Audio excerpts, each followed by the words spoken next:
invigorated. I'm over here testing out on this other space. I'm doing an upload for YouTube today. I'm going to try, and so I'm going to try and see if I can tape off of both of my phones. So again, my name is Mama Shah, and welcome to the Dojo Life. Why am I coming to you with hair abundantly unpampered? Let's just say that. A couple of reasons. I'm enjoying my gray. I really like my gray. For many years, I used to dye my gray out, and ego. But I'm enjoying it now, and so I'm really enjoying this space of my natural self, right? And so again, I'm coming to you from the dojo in the morning. Welcome to the dojo. My name is Mama Shah. I am the owner and operator of Center of Being Bodywork and Wellness Dojo. The dojo is like all dojos, it is a space of discipline around a particular martial art. That martial art is the mastery of self, and so that is the art in which we engage here in the dojo.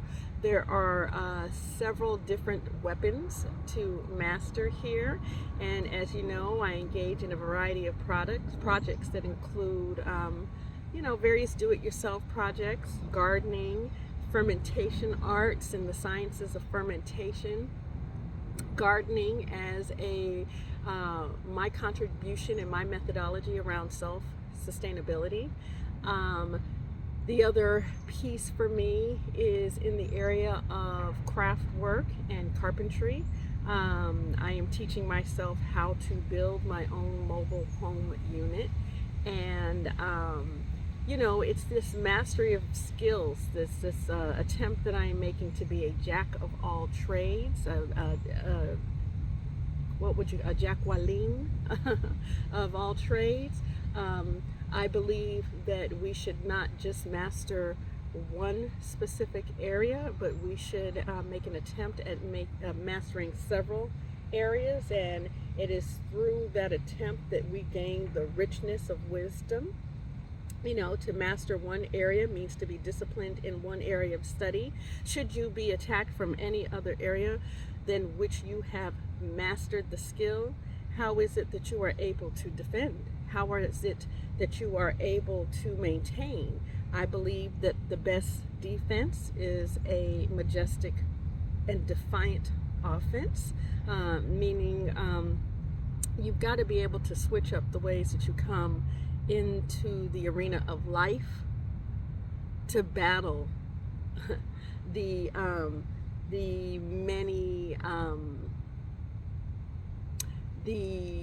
many oppositions to your livelihood, to your well-being, right? And so let me be clear. When you master several different disciplines, you are able to mount a defense for the various enemies to your well-being. This includes the enemies to your health, both mental, physical, emotional, and spiritual. And so you must master several, or attempt to master several, and as many skills as you have an interest in when engaged in the arena of life. And yes, I did call it an arena, very much in my mind likening to the arenas of ancient Greece, ancient Rome, all of those areas where you've got folks fighting for their lives, as we are really, in my opinion, doing so now, at least fighting for the state of our well-being. So I just kind of wanted to share with you that is the philosophy and my ideology here in the dojo. And so I'm eating my breakfast out here today. I have a little bit of what I prepared last night, see if I can show you. So last night I made myself some maduras and some dirty rice. I fried some cauliflower, sauteed some asparagus, and I am eating my breakfast. I've got my coffee See if I can show you my coffee. It's a, oh, maybe not, maybe not. But it's a blend of turmeric and, you know, my chai, my own special chai spice tea. So, hello, my love. Hey there. How are you? I love it when friends join. My beautiful and wonderful friend has joined me today. Please kiss the baby for me. I love you, my dear. I really do. And so I thought it'd be a nice thing to spend some of the time of our morning together in the garden. And I wanted to continue some of my thought process from yesterday and kind of explain with a little bit more detail what I was talking about. Okay, so my sound is extremely low. All right, let me see. I might have to talk louder. That is what I will have to do. I will talk louder. Thank you, my dear. All right, so for those of you who did not hear, we're going to go through that introduction one more time. I am in the dojo. This is Mama Shah. We are coming to you from the dojo this morning as I talk about the disciplinary arts engaged in dojo life, why it is that I feel that we as people of color, women in particular, must master a variety of skills. See, that's what happened when you got somebody online that got your back. She gonna let me know that I need to step it up, and I appreciate it, because it's through building this community that this message will get out, because I believe that this is a message that many need to hear. And so as a part of dojo life and the practice of living in the dojo, one of the things that we do here is master a variety of skills, because we are in the arena of life. I liken that to the Colosseums and the arenas of ancient Rome and Greece, where folks were fighting for their life. Well, we are in the arena of life fighting for the outcome of our well-being. And I believe that there are a variety of skills that we need to master. And so some that I covered were self-sustainability, being able to grow our own food. And I do that here in my garden. Another skill that I believe we need to learn is around the skill of preservation of food, which is why I ferment. I am also an herbalist and a medicinalist. And so I do believe that you have to engage in the practice of alchemy. Okay, where you're able to take natural matter and transform and transmute it for alternative purpose. And so that is the science behind and the interest in my attraction to fermentation. The other thing that I'm engaged in, as some of you saw if you were able to get through some of the live taping yesterday, is carpentry. Teaching myself how to build my own mobile home. And so I believe that in these days and ages, as we mature through this political landscape and this economic climate, these are things that we must master. And so, you know, I call myself a Joaqueline. I said a Jack, but I'm a Joaqueline, even though, you know, people can have their opinion, have it. But I am a Joaqueline of all trades. And I believe that we must step outside of this space that was predominantly provided to us by the Western mindset that says you must master one trade. That's why they allow you to go to college. I dropped out. I am a college dropout because there were several things that I needed to master, and my brain could not hold the concept of disciplining myself in one regard for the sake of earning an income and participating in a financial landscape that I did not think benefited myself and my people. And so therefore, be careful. You know, you have to remember that it is important that when we are out here trying to live and survive, if you do not have the skill in a variety of different masterships, you risk the potential of failure. And failure at this point is your life. Please believe it. All right, so I'm out here. I think I showed you my breakfast. That was my third time at the intro, but that is quite all right, because I want to make sure that everybody gets this in. So why am I out here in the dojo? I'm and you'll see me playing with my hair a lot. I'm loving becoming gray. I dyed my locks. I had locks for many years, began to dye my locks. I've cut my locks off a couple of different times, and now I am just enjoying the woolly matter that is my natural hair. I love it. I love it. I love my natural self at this stage and age of my life. And I'm encouraging all to kind of get away from this idea and this concept. I wear wigs and I wear braids, and I certainly know how to enhance my beauty, but I am trying to, like I say, shift a social construct around what it is that we consider to be beauty. I believe that we, as people of color, I believe that we, as a tribe of women, I believe that we, as a people, we need to embrace it. This is what a natural brown woman looks like. This is what we look like. And we are, in my opinion, we are the prototype of beauty. We have had our beauty appropriated forever, appreciated and appropriated forever, and have had it so far removed from its realness that we're afraid to see ourselves in this natural manner, right? I mean, if you look on some of my other posts and my other lives, you'll see that I can throw on the makeup and all that, and I think anyway that I appear, I am quite delicious. Oh yes, I love myself. So I'm encouraging you all to, love yourselves in your natural state of being, right?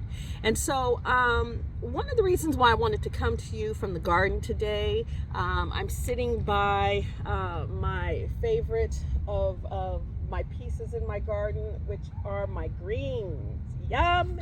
I love my greens. I eat them. They're one of the things that sustains me. They're one of the few things that I'm able to tolerate. As I have shared, I am living with lupus, and I have discovered that I am highly allergic to most of the food within the food mapping system. And so where I was eating a variety of greens, because I am a health-based eater and a pretty much a phyto-based plant-based, phyto-based eater, I do eat for my indigenous root, meaning I am a O blood type. I do bring meat, predominantly red, organic, farm or grass-fed, organically farmed but grass-fed meats into my system. I love bison. I do like I do eat a lot of red meat. I do eat some lamb here and there. So the whole point of this, though, is why do I like the greens? I wanted to share a little bit of that with you today. I, as a winter sign, I'm an Aquarius, born in the heart of winter, in the heart of cold. And you have heard me many times talk about the spirit of Demeter and Persephone, winter and spring, Mother Earth, and her relationship with the seasons. And as a winter sign, it's important to me that I experience the vitality of harvest connected to my season of birth.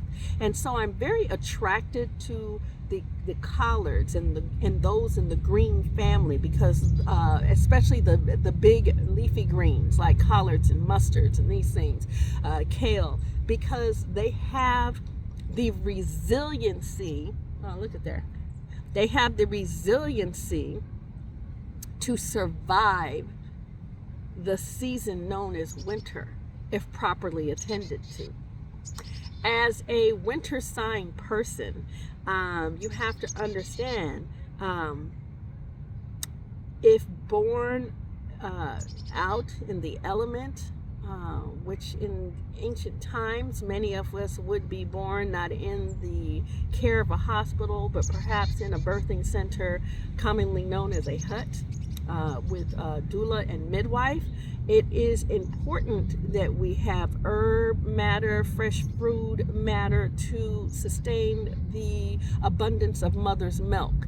And so I love the collards because they are one of those green materials that are able to do that. And so typically fall is the space of final harvest for the year. And I've done my final harvest. I don't know if I think I may have taped some of that or showed you what the garden looked like before, and then I've come out here and harvested since. But what I like to do is plant my last material for the year, so that I'm able to have some things be a part of my my early spring, late winter harvest.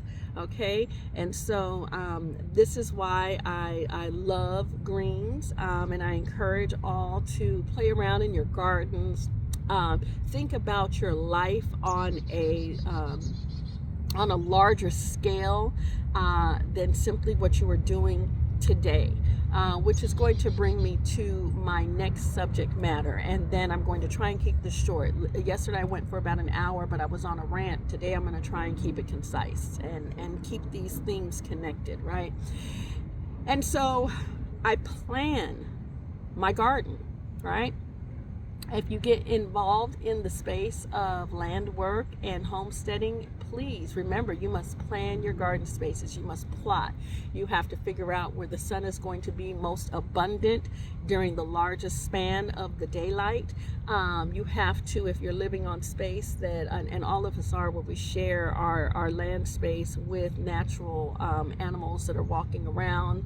I live next to a deciduous forest, and so deer, coyote, other life is coming out of the forest and participating in my green space.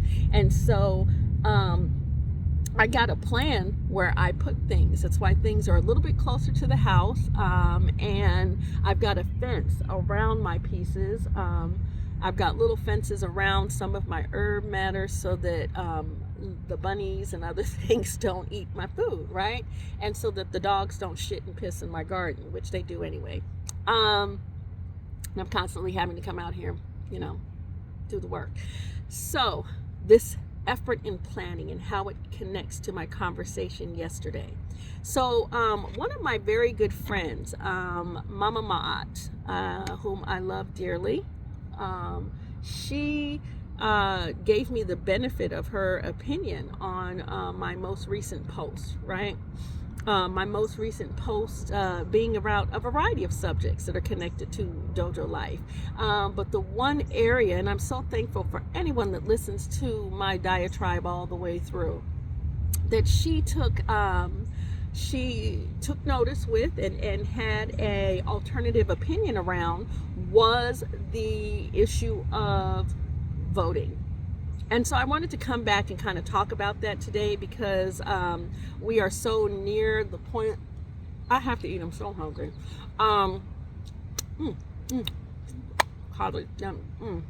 Cauliflower is, oh boy. Okay.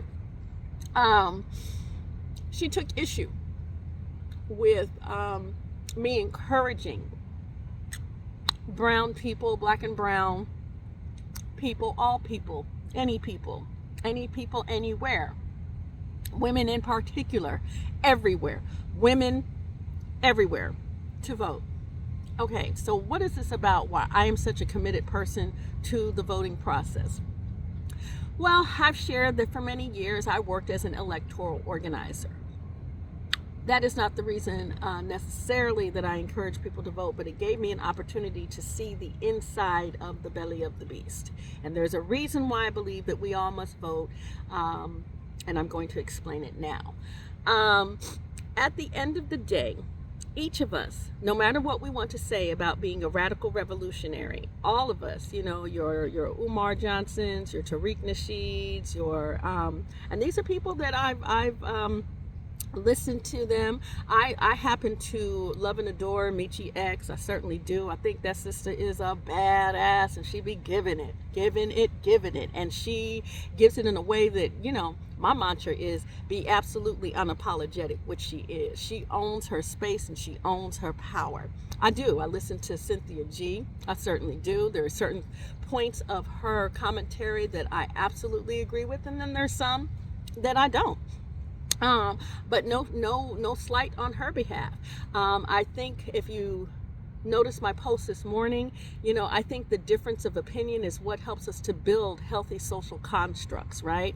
So there are many people that I listen to, and out of all these radical revolutionaries that I listen to, one of the things that I have to, and I must encourage you to understand, we all exist under the veil of our American citizenship. Okay, whether we like it or not, any of us who have been born in a hospital, who have been born to these United States, we typically receive a social security number. That is your primary point of citizenship and registration. Okay, so you're being tracked from that moment. So anybody out here, all of them, the Umars, the Tariqs, everybody, from my knowledge, and allegedly, everything on here is my opinion. These people may not be U.S. citizens and may not have a social security number, but I doubt it, because they're engaged in legitimate businesses and attempting to engage in legitimate business practices, which means they have to in some way be registered to these United States. Because when I was registering my business, receiving my EIN, my LLC, and other various forms for me to be able to engage in the practice of business, it all came back to being attached to my identity as a citizen of these United States. Okay? Anybody traveling abroad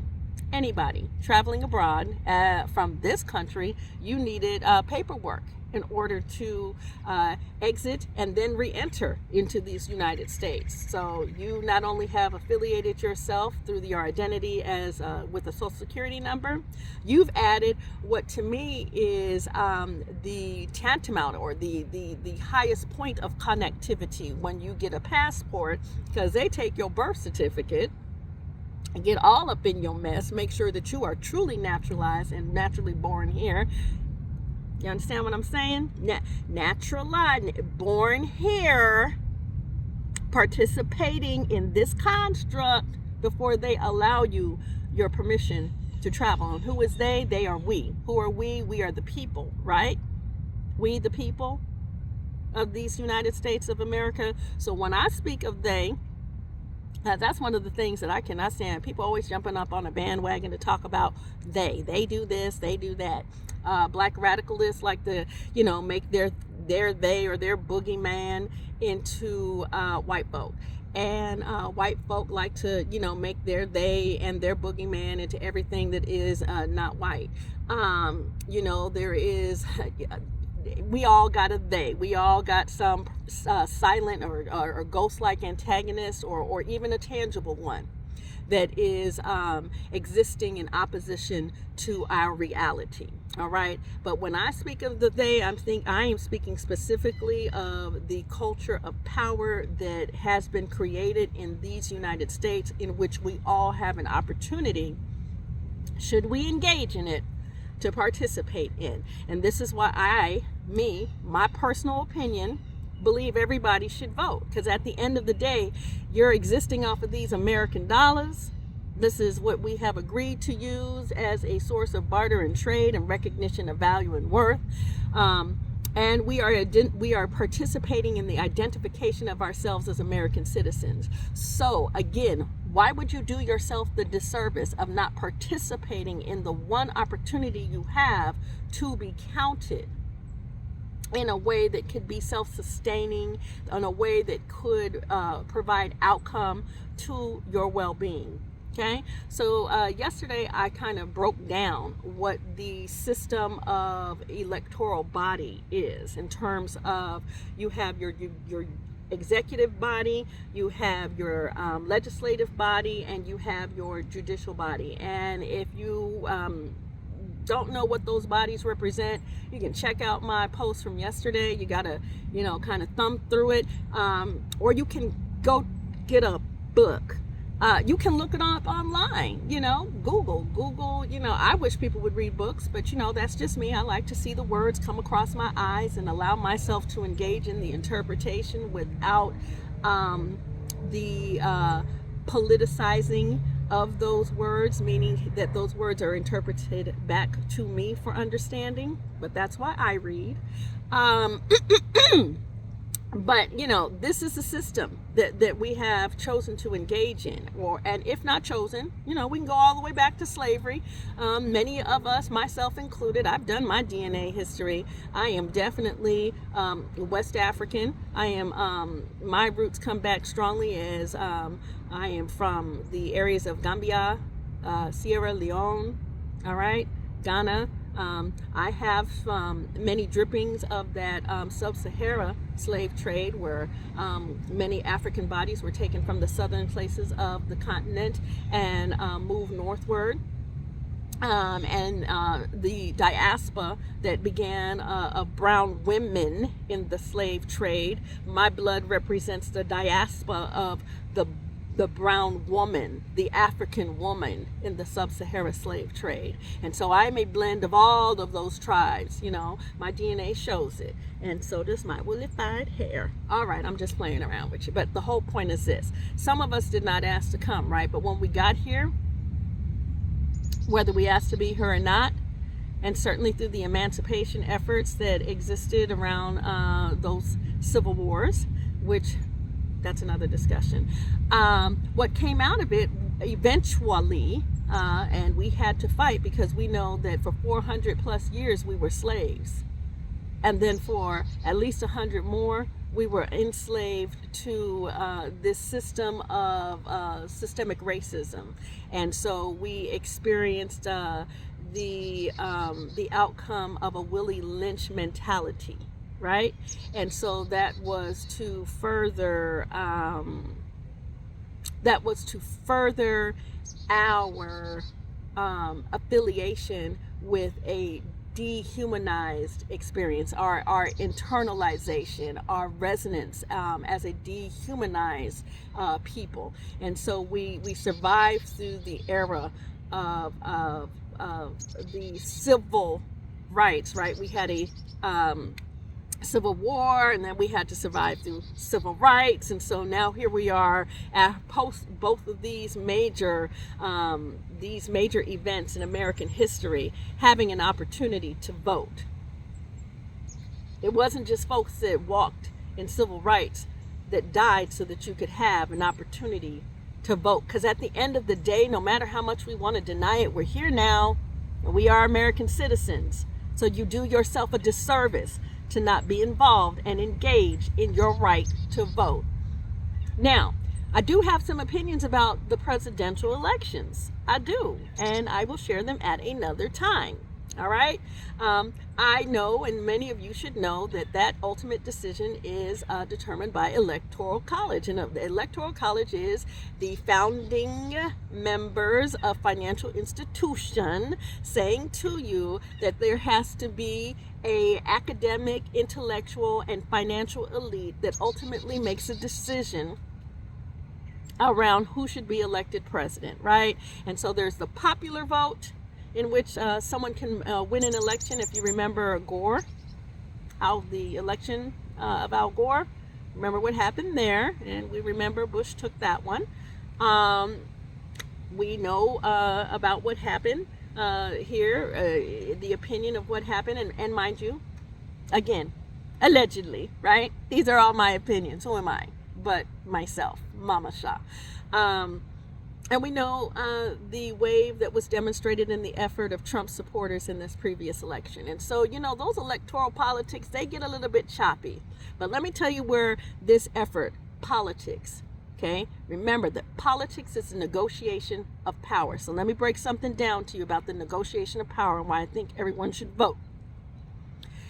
Unless you allow yourself to be counted as a force, you remain silent and unseen, which means when you go to mobilize and organize yourself as an electoral unit, there is no way to leverage your connectivity around policy issues.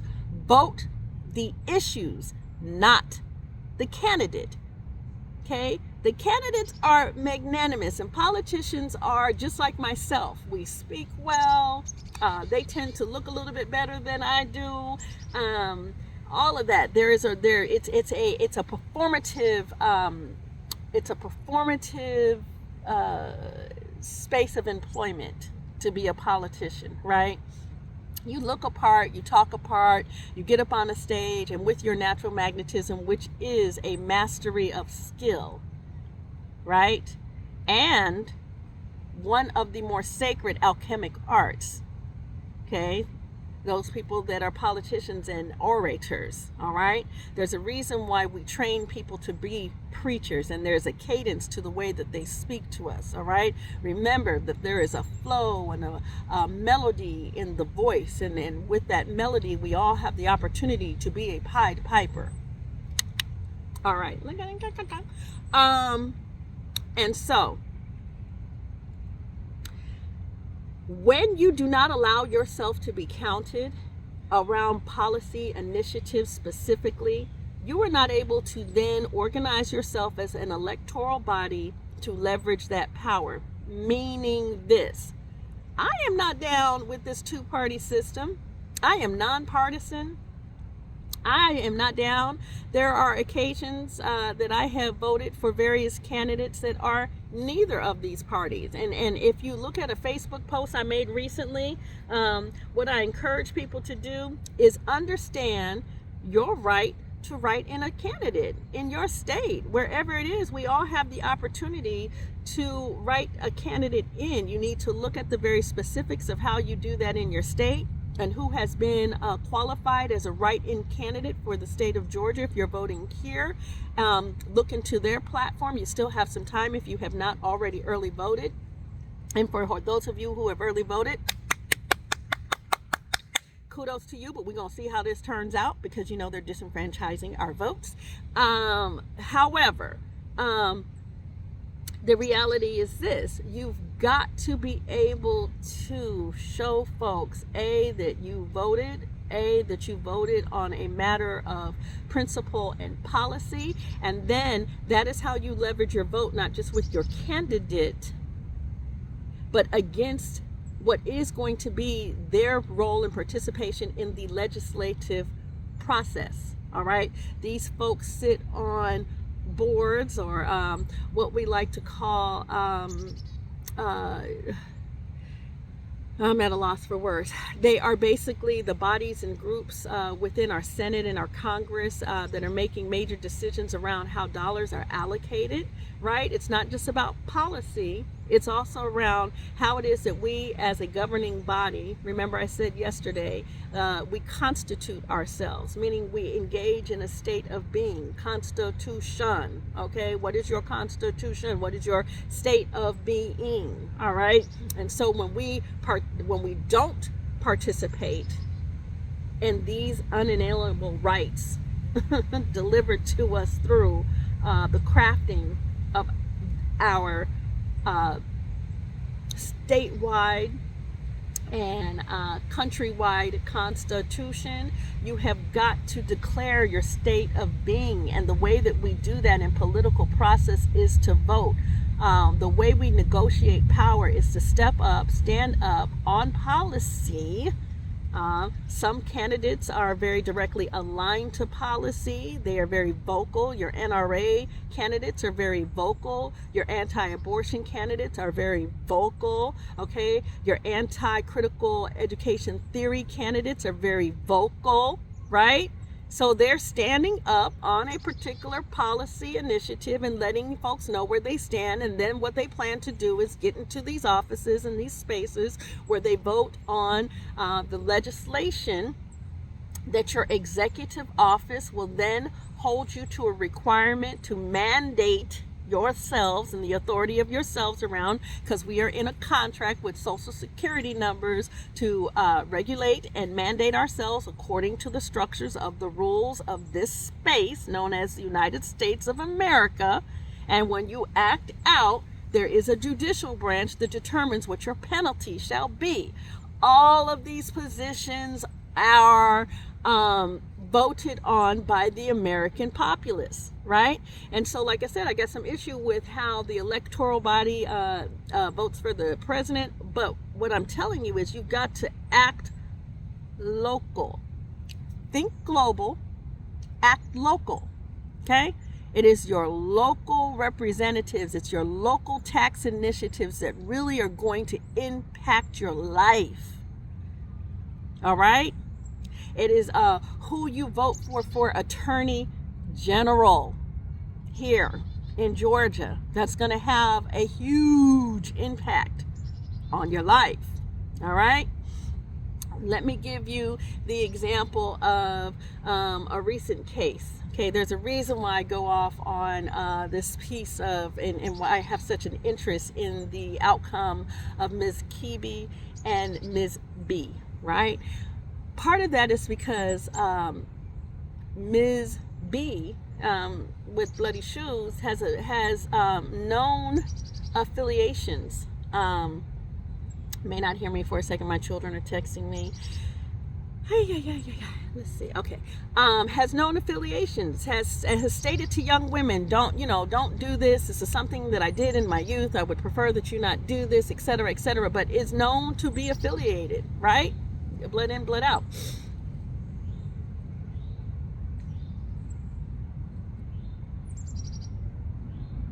Let that sink in.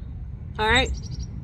So you have Ms. Kibi, who gets up and with social opinion, which any of us understand what enterprise media is about. Understand what enterprise media is about. You got to understand what enterprise media is about. They are buying our opinion. They want to hear free thinkers. They want to see who is able to mobilize people around a certain social construct, around a certain frame of thought process, around a stream of consciousness collectively, right? So they're allowing access to platforms, okay? So you get on your platform and you can, entertain. YouTube has a variety of different platforms. Instagram, a variety of different platforms. You can be in beauty, you can be in politics, you can be in entertainment, blah, blah, blah, blah, blah, blah, blah, blah, blah, blah, blah. But what they're looking to see is who mobilizes the people, who's got likes. What do you think that whole thing of likes is about, right? So Miss Kibi had 1 million likes. She gets up there, she said something. Now, what I take issue with is the fact that Miss Kibi is a brown woman, looks very much like myself. Actually, she is darker melanated and quite beautiful.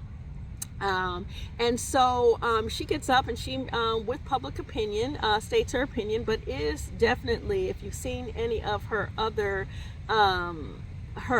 posts and any of her other edutainment news, you'll see that she is a dedicated journalist. And we call them receipts at this point in time. I think that shit is crazy, but she always comes with her receipts for the most part. And she does something else. She protects, or at least attempts to, her source, right? Isn't that one of the journalistic principles? You protect your source. So she gets up, she makes her statements. These statements prove themselves to be harmful. And I say proven because it was proven in a space of law, in a court, where they were harmful. And Ms. B is awarded for $4 million for words. But when she called us burnt cockroaches and monkeys and insults the blackness that she appropriates while being married to one of our sons, her words have been hurtful and harmful to me. I think it's a defamation of my character that she should belittle the presence of the black woman in such a way. How disrespectful. But we all won't rise up collectively and sue her for the defamation of ourselves, shall we? No. What we will do is, I've seen many posts, people talking about Miss Kibi deserves what she gets. She went too far. The law should punish her, which it has, and she is losing, the space of $4 million. So she has her skill, her talent, her ambition, and the mastery of her many skills as she is in this arena of life. What does this all mean? What am I talking about? At the end of the day, ultimately what I'm saying, that if we would leverage our power as women of color, we would be able to hold people accountable. If we would allow the vote which we do, allow the vote in the social media space, we allow those likes to hold more value, more content than our participation in a electoral vote. And that shit it's insane to me. This is what I'm talking about yesterday when I was like, this shit is insane, right? And so it's very interesting to me how it is that we are willing to engage in our dynamic of power, how we negotiate power. And as a people of color, a populace of color, we negotiate very poorly. right? And so we don't allow ourselves to be counted, not even by ourselves, unless it's for this purpose of edutainment. And so when it comes down to holding folks accountable, and what I mean by that is this: I have already stated I don't necessarily agree with this bi-party system. I think that we need multiple parties representing ourselves, but that's just not the way it's designed, right? But it could be. The Green Party has existed, the Libertarians exist. Why not have another party? We could do that. I mean, we have shown ourselves to be the biggest consumer base on the planet, people of color, women of color predominantly, because we are the caretakers for all of those unwanted people that are born to serve those who are elite, right? Don't everybody hates a poor black child, but everybody needs a poor black kid to work at McDonald's to serve you some French fries, right? But we don't want to engage in an electoral process, and I agree. You know, politics in America have not been straightforward because we have not been using our negotiation leverage at all. So when you don't leverage your power, you don't get outcomes that you seek. All right. So we begin to vote now and over the next several years. You know, I've taught both of my children the importance of the vote. And, you know, I'll share later how that has turned out in terms of one that can and one that can't, because my life is real. At the end of the day, they are making a determination on who it is that shall be governing and presiding over the executive process in their life for the next 4 to 10 years. Now, let's say we don't enjoy the outcome of this election. We don't enjoy the outcome of any election.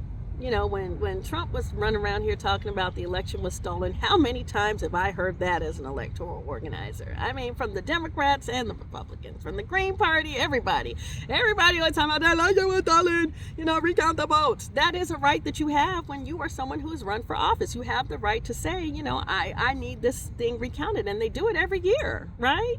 Trump was just a different type of politician. He leverages his power, as does his constituent base. And so they are showing you the potential of ourselves when we engage in the same, not for any purpose of insurrection. That shit is crazy, and I do not promote any of that mess. What I'm saying to you is simply this: we can hold people accountable. We can. But we have got to mobilize as a base, and part of the action of mobilizing is as a base is to participate in the process. Though we have a connection to the fact that the outcome can be a bit slimy, right? I mean, I've shared my own personal story that I have an issue with the Western medical complex. And part of the reason why my health derailed is because I was not going to see a primary care physician because I don't trust medicine. I've had some things happen to me in the medical arena, right? Connected to me having my own children. So I understand the lack of trust. But at the end of the day, in order to get my health back online, I had to search out, do my own work, master my relationship with my health, and find a primary care provider that could speak to me in a way in which we could connect and engage in the practice of making me well. All right? And so, you know, that's a microcosm to a macro, right? And so, you know, when we think about what's happening with Kanye, just like I said, yay, whatever he calls himself, Yeezy, I love creatives. I've got 2 creative children. I've got several creatives in my family. Creative energy is that which sustains and helps me to thrive. So I love creatives, right? Spoke a little bit about Miss Candace Owens and some of the specifics of her type of creative genius, right?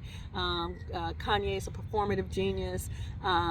I think that Candace Owens is one of those people who is what I say is engaged in social economy, and she's quite genius around how she does her own thing and builds her platform. But this is what I am trying to make the point of in this.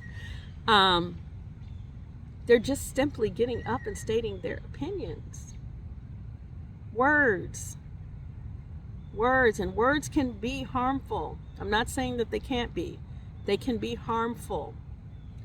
But someone who admitted Ms. B to participating in the violent abuse of two women because of the alleged, and again proven, she admitted. So these things, they are my opinion, they are stated in a court of law, right? And so proven, participation in such a horrific act of violence upon the personhood of two other women because of the issue of her partner's infidelity. And the issue she took with that, and the fact that she got a nice slap on the wrist, and when I say these same courts, no, she was in different courts, but she was in these same United States courts, chose not to penalize her for her very egregious, physical, violent, illegal act of hurting other people and participating in that. But we have an issue as an American people, we have an issue as brown people with Gay's words and Ms. Kibi's word. The reason why, there is such an outlash and so much consequence is because there is a mobilized base that said, we will leverage our power to make certain that this stream of consciousness, this type of talk, this dialogue, this opinion itself is illegal in its base. Do you understand that? But folks are running around here, literally black women die almost every 4.5 fucking hours. And we still can't step up. We provide the sons and daughters that serve the elite. And we don't know how to step up and say to folks, if you are coming for me, there's consequences for that. I cannot remember the young woman that I was listening to on YouTube the other day. I wish I could remember, because I don't like to bite anybody's frame of thought, but it so inspired some of this today. She was talking about, what are the consequences when folks come after women of color? What is the consequence for defiling women of color? What is the consequence for the depravity that is engaged upon women of color? And it's one of the things that constitutes, state of being, how we live as a basic American people. At the end of the day, a man is a man, and we live in a patriarchy. So even black men, as much as you are upset about the fact that we may have better paying jobs, maybe better educated, whatever that means, we're out here with your children. We're out here with your children, and you have the power of your manhood. What do we have as power? We have the power of the institution of motherhood. The first institution of life is here in this womb. This is the first institution for all that come to bear. But we don't turn to our sons and daughters and hold them responsible and accountable for how they treat us. Are you kidding me? And we're afraid to participate in an electoral process because we're afraid of the outcome. And I'm not attacking my friend. I love my friend very much. This is not an attack. What she did was she triggered in me and made me think about the fact that so many of us think like that. We're afraid of the outcome. And so therefore we don't participate or we don't believe in.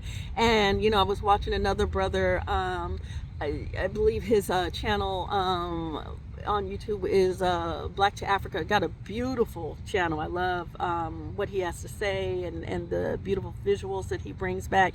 So, but he's talking about our participation in the system as well. And I'm like, but you're traveling abroad as an American citizen. You're attached to this system where you want to be, whether you want to be or not. We get to other countries and we live our best lives, but we in order for us to live that life, we have to prove that we make a certain amount of American dollars to even travel abroad and live abroad and stay abroad. They have to know that you have a certain amount of economic resource that you're willing to contribute to their country in order to live there. Do you see what I'm saying? So if that is the reality, then leverage your power, participate in the vote. And then if you're not satisfied, get down to the next part of business. Create another party. And then, we get to say, for years we participated in this bipartisan system and it was not working for us and we are not happy. And our response is this alternative party, not alternative system, but this alternative party. That's all I'm saying. We've got to understand. Politics is not about Democrat or Republican. That is the fallacy. That's the fallacy of the matrix. That's the fantasy. Politics is a negotiation of power, and we all have personal power. Right? We all have personal power. That is why they allow us to have these platforms where we're giving our opinions and they're seeing whose opinion shoots off. That's why videos go viral. What the fuck does viral mean? Viral is a disease.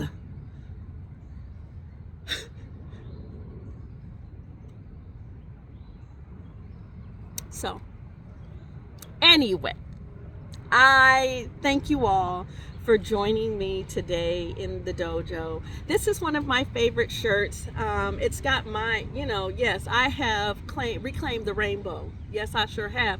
I was one of those children who loved rainbows and unicorns and all that. And I am a rainbow flag toting woman. I have shared that I believe in the queerness of all of our nature. We all have a little queer in us. And I am not going to stand in a space of being apologetic and having to hide behind the fact that I'm willing to wear a rainbow shirt and folks are going to have their opinion about what they think my sexuality is. Unless you've been in my bedroom, get out my bedroom. Okay? That's all I got to say. But I love this shirt and I love it because it says, be a nice human.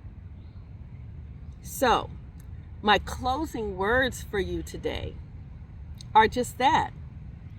Be a nice human. Be nice to yourself. Be nice to your fellow man. How are you nice to yourself? Engage in your self-care. Engage in acts that help to sustain your livelihood and help to promote your purposefulness on this planet. Be nice to yourselves. Be nice to other human beings. Be a nice human. Help an elder woman across the street. If you see me walking with packages, I'm not that elder, but if you see me walking with packages and I'm struggling, go ahead on and help me out. And if not help me out, help some other elder out. Be nice to each other. When someone has a difference of opinion from yourself, very much like I say to all of my supporters, my non-supporters, thank you for the engagement. I appreciate you. I really do, because in the engagement, I'm able to grow. I'm able to thrive. I'm able to learn. I'm able to gain and glean a different space of knowing and add to my wisdom center. So I appreciate those opinions that alter from my own. I appreciate you.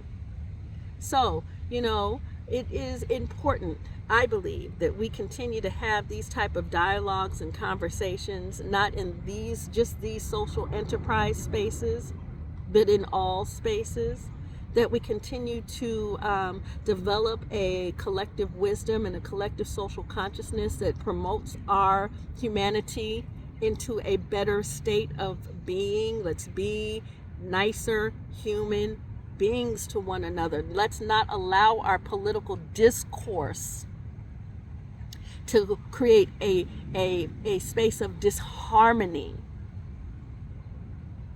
in our human experience. It's okay for us to have varying opinions about things. What is not okay is for us to be so caught up in our self-righteousness that we feel we have the need to cancel somebody. You see, I have very strong opinions about Ms. B. my opinions. What you have not heard me stand here and say is that this person needs to be counseled. I think that she needs to be counseled.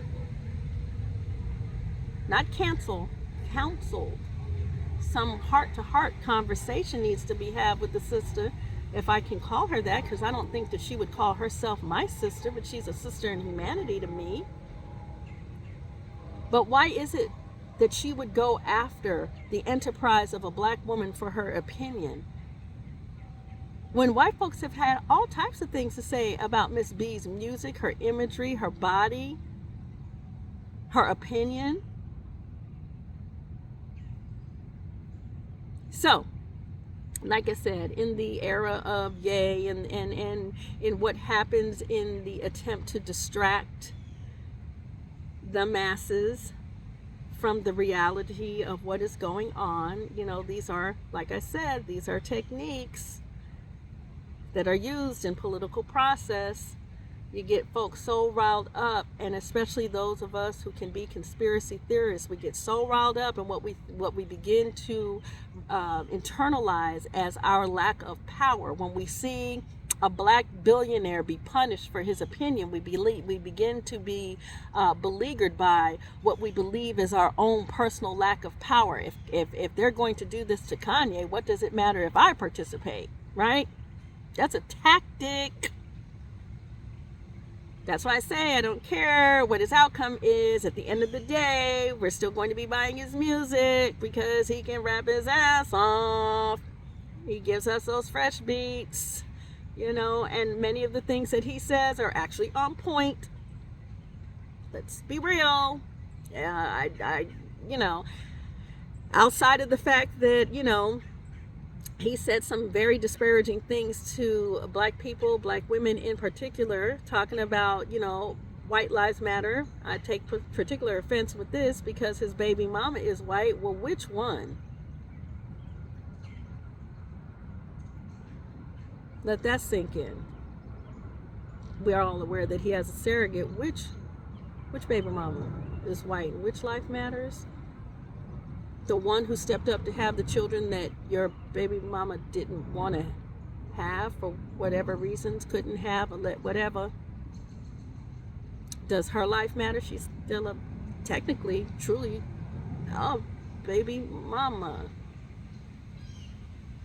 So, thank you for joining me. I appreciate you greatly. I feel blessed to have had this opportunity to be bringing these conversations forward, these conversations that have been engaged in my heart for many years. I have walked 50 years at this point, and soon will be 50 and a penny in January. And so, this is not any type of new ideology or thought process for me. This is a foundational piece of who I am around the conversation of politics, the exchange and negotiation of power, the predominance of the black woman as the prototype for every and anything that could ever be engaged upon in this planet. These values that I have around self-sustaining lifestyle and a return to Mother Nature, these are values that I've held in place for many years.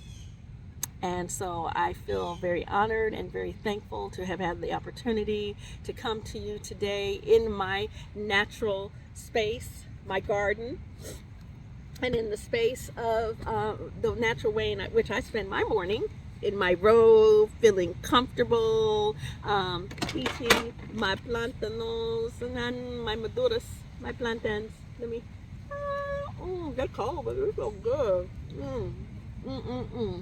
So, everyone, remember, your vitality begins here.